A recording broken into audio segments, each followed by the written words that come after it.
Vous êtes connecté sur monclasseurdemaths.fr et dans cette vidéo, nous allons introduire la notion de suite numérique. Nous allons voir notamment le vocabulaire qui est associé aux suites numériques et les notations qui sont importantes. Alors, avant de commencer le vocabulaire et les notations, nous allons observer trois suites numériques simples. La première, la voici, 0, 1, 4, 9, 16. Une suite numérique est une succession de nombres réels et c'est une succession infinie de nombres réels. Donc ici, j'ai écrit juste le début de la suite et vous avez compris, il s'agit ici de la suite des carrés des entiers naturels. Une autre suite numérique très simple, 0, 2, 4, 6, 8, etc. Il s'agit de la suite des entiers naturels pairs. Une autre suite très simple, 1, 1 demi, 1 tiers, 1 quart, 1 cinquième, 1 sixième, etc. Il s'agit de la suite des inverses des entiers naturels non nuls. Donc comme je disais tout à l'heure, une suite est une liste infinie de nombres réels et ces nombres qui forment la suite sont appelés les termes de la suite. Alors pour continuer, nous allons garder un seul des trois exemples. Nous allons conserver la suite des entiers naturels pairs, donc 0, 2, 4, 6, 8, etc. Ce sont les termes de la suite. Et les termes de la suite sont rangés dans un ordre. Il y a donc un premier terme, et ici le premier terme de la suite c'est 0. On l'appelle aussi le terme initial de la suite. Attention, ce n'est pas forcément le plus petit des termes, c'est juste le premier terme de la suite. Alors maintenant, on va s'intéresser à comment est-ce qu'on fabrique une suite numérique. Là, on a pris des exemples très simples, mais il y en a des beaucoup plus complexes. Eh bien, en fait, une suite, c'est une fonction. Une suite numérique est une fonction qui est définie sur l'ensemble des entiers naturels.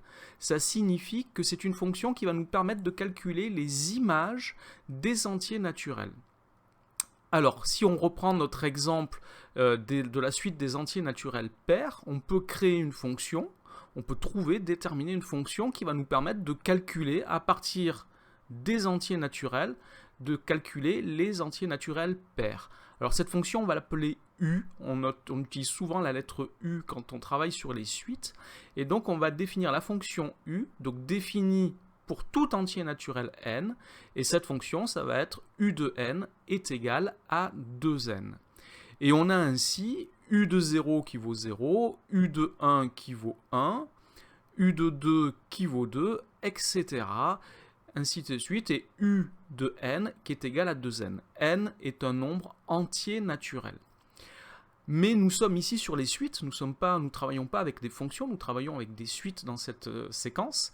Et les notations des suites sont un petit peu différentes que celles des fonctions. On ne va pas noter U de 0, U de 1, U de 2 comme nous l'avons fait ici, comme si c'était une fonction. Nous allons noter U indice 0 qui est égal à 0, U indice 1, U indice 2, etc. jusqu'à U indice n. Et la suite que nous avons créée ainsi, nous allons la noter U indice n entre parenthèses. Et donc nous avons créé ainsi une suite. Donc la suite ainsi créée, on va la définir comme ceci. La suite U indice n, donc entre parenthèses quand je donne le nom de la suite, est définie pour tout entier naturel n par U indice n est égal à 2 fois n. Alors il faut bien faire attention, quand j'utilise des parenthèses autour de U indice n, je désigne le nom de la suite. Et si je mets juste U indice n sans parenthèse, cela désigne ce que l'on appelle le terme général de la suite ou bien le terme de rang n de la suite. U indice 0, c'est le terme de rang 0 de la suite, U indice 1, c'est le terme de rang 1, etc. U indice n, c'est le terme de rang n. Alors, nous avons écrit tout à l'heure, quand nous avons parlé de fonctions, nous avons dit qu'on avait une fonction définie sur l'ensemble des entiers naturels à partir d'un entier P. Alors, avant d'aller plus loin, on va juste donner un exemple pour montrer qu'on n'est pas obligé de commencer à 0, de calculer l'image de 0 pour commencer. Si par exemple, j'avais voulu la suite des entiers naturels pairs supérieurs ou strictement supérieurs à 12. Dans ce cas, le premier terme de ma suite sera 14, 14, 16, 18, 20, etc. Donc la suite UN que je devrais définir serait définie ainsi. Donc la suite UN définie pour tout entier naturel n strictement supérieur à 6 par U indice n égale 2n. Donc le calcul, le terme général le terme générique de la suite est le même, u indice n égale 2n, c'est le premier terme qui n'est pas le même. Au lieu d'utiliser le terme de rang 0 comme je l'ai fait tout à l'heure, ici j'utilise le terme de rang 7, donc on a le premier terme de cette suite est u indice 7, c'est-à-dire 14. On aura l'occasion de revenir sur ce genre de choses. Nous allons continuer maintenant avec le vocabulaire. Donc je reprends, u indice 0 ici dans notre suite des entiers naturels pairs, c'est le premier terme. C'est aussi le terme de rang 0. U indice 1, c'est donc le deuxième terme, c'est le terme de rang 1. Et je peux continuer ainsi autant que je veux. U2, c'est le troisième terme, mais c'est aussi le terme de rang 2. Alors il faut faire attention. Le premier terme n'est pas forcément le terme de rang 0. On a vu un exemple tout à l'heure où le premier terme était le terme de rang 7. Alors maintenant, on va s'intéresser à la façon dont on définit la suite. Ici, nous avons dit que la suite était définie pour tout entier naturel n par l'expression un égale 2n.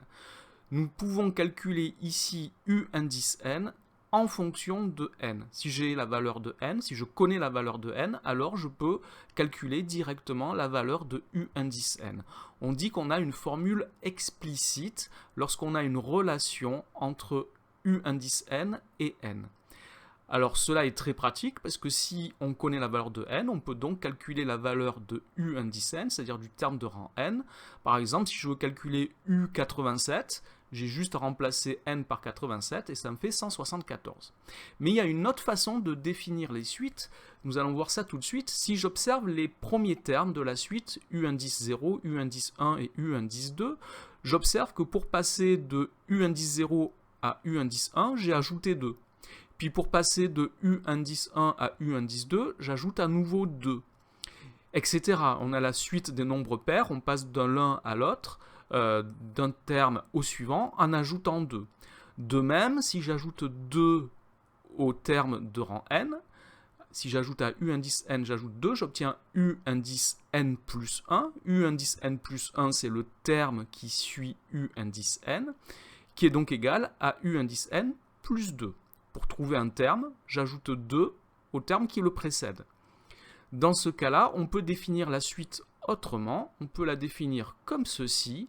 La suite u indice n est définie par son premier terme, u0 qui vaut 0, et pour tout entier naturel n, une relation u indice n plus 1 est égale à u indice n plus 2. Cela signifie que je calcule un terme en ajoutant 2 au terme qui le précède. Et avec cette définition, il est obligatoire de donner le premier terme. Parce que si je dis je calcule un terme en ajoutant 2 au précédent, il faut qu'il y ait un départ, sinon je ne peux pas commencer.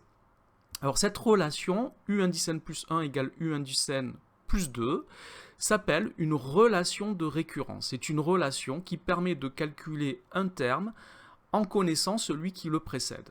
Et donc, comme je disais tout à l'heure, il est important que le premier terme soit donné si on veut définir ainsi une suite. Alors cette définition n'est pas forcément très pratique parce que si je n'ai que cette relation, pour calculer par exemple comme tout à l'heure le terme u indice 87, bien il faut que je connaisse u indice 86. Et pour connaître u indice 86, il faut que je connaisse u indice 85. Ça signifie qu'avec cette définition, pour calculer un terme d'une suite, il faut que je connaisse tous les termes qui le précèdent. Voilà, donc formule explicite et relation de récurrence, ce sont les deux façons de définir les suites que vous allez rencontrer très souvent les deux façons de définir une suite, et vous verrez qu'il faudra être capable de passer de l'une à l'autre. Dans cet exemple, c'était très facile, j'ai choisi un exemple très facile pour cette vidéo, mais vous le verrez dans des exemples beaucoup plus compliqués. Cette vidéo est maintenant terminée, merci de l'avoir regardée, n'oubliez pas de lui donner un j'aime, de vous abonner à la chaîne, au revoir.